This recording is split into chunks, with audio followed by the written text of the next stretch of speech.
Smart Ideas avec Olivier Blanchard, bonjour. Bonjour Thomas. Bienvenue, vous êtes le directeur général de Flora Food de Groupe pour la France et la Belgique, groupe néerlandais si je ne me trompe, créé en 2019. C'est quoi le périmètre de ce groupe ?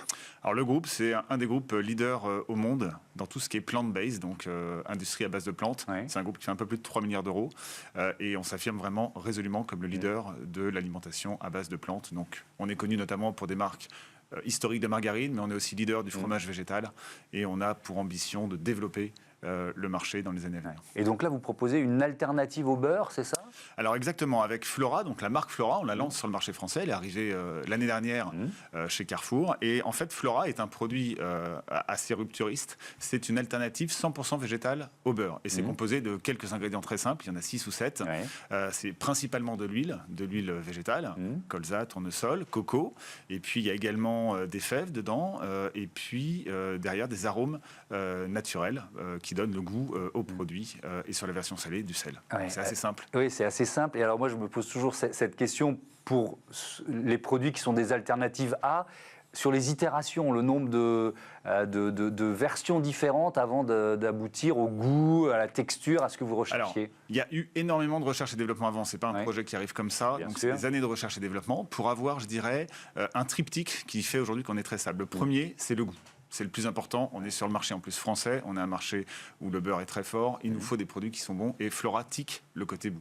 Le deuxième pilier, c'est un pilier environnemental. On est à la fois sur une recette, comme vous le dites, qui a été testée depuis très longtemps, qui propose réellement une alternative végétale au beurre, parce qu'on est sur une texture et un goût qui est vraiment quelque chose de nouveau sur le marché. Et puis on a également des conditionnements où on est la première marque à proposer une barquette 100% en papier. Donc là aussi, c'est facile de le dire, c'est pas facile à faire, et c'est la seule marque. Quand vous êtes sur un marché absolument dédié sur le plastique aujourd'hui, on n'est que sur des barquettes en plastique, donc c'est la première marque à être par son contenu et son contenant vraiment très saine sur le plan environnemental. On parle de 80% d'empreinte carbone en moins par rapport au beurre. On reviendra sur le contenu, mais sur le contenant, effectivement, il y a quelques impératifs. Ça a dû être compliqué de réussir à faire un emballage 100% papier, parce que, moi je pose des questions de béotien, mais le plastique a quand même beaucoup d'avantages et le papier en a moins. Moi je pars de ce principe, donc comment vous avez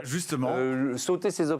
Alors le papier n'en a pas moins. Aujourd'hui, on a réussi à mettre au point, et c'est en termes d'étanchéité, par exemple. Ce sont des brevets, ce sont des années de recherche et développement pour justement arriver à avoir une étanchéité et un papier qui résiste à la matière grasse, donc qui ne transpire pas sans mettre de film plastique à l'intérieur. Donc c'est de la recherche, de la technicité, et là on tombe vraiment dans de l'ingénierie, mais qui permettent aujourd'hui de contribuer à la décarbonation et à un usage moindre de plastique. Et sur le contenu, pourquoi c'est important d'avoir une alternative au beurre, une alternative végétale? En quoi l'impact carbone est plus faible? Alors l'impact carbone est plus faible. Alors en quoi c'est important déjà? C'est que réduire l'empreinte carbone, c'est quelque chose qui est indispensable. Et notamment l'alimentation contribue massivement au niveau mondial à produire malheureusement du CO2. Donc le végétal, pourquoi c'est une alternative qui est intéressante? C'est qu'en fait, au lieu de passer par l'animal, vous passez directement de la plante qui en grandissant stocke du carbone, fait des graines, et à partir de ces graines, vous faites de l'huile par un process de fabrication qui est très simple, je vous l'ai décrit, c'est 6 produits, donc c'est relativement simple à faire d'un point de vue technologique, et c'est beaucoup moins émetteur de CO2 que l'alternative qui passe par le monde animal. Donc c'est important dans la décarbonation de pouvoir développer les filières végétales, et ça la plupart des enseignes le font en France, mais aussi massivement en Europe, et d'autres pays sont largement plus avant-gardistes sur les filières végétales. Et ces matières premières, elles coûtent de plus en plus cher. Comment est-ce que ça coûte plus cher de faire un beurre, une alternative au beurre ou du beurre traditionnel?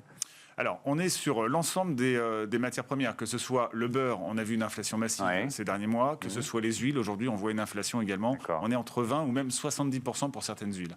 Donc on est sur une inflation qui est très forte. Par contre, sur le positionnement prix du produit final, les distributeurs aujourd'hui pratiquent un prix sur Flora, on va dire qui est un juste milieu, donc on est moins cher que le beurre, et on propose donc dans un contexte d'inflation une alternative en plus intéressante pour le consommateur et pour le portefeuille. Merci beaucoup Olivier Blanchard, et bon vent à Flora Food. Merci à vous. Et à bientôt sur Be Smart for Change. Merci à toutes et à tous de votre fidélité. Je vous dis à très bientôt sur la chaîne des Audacieuses et les Audacieux. Salut.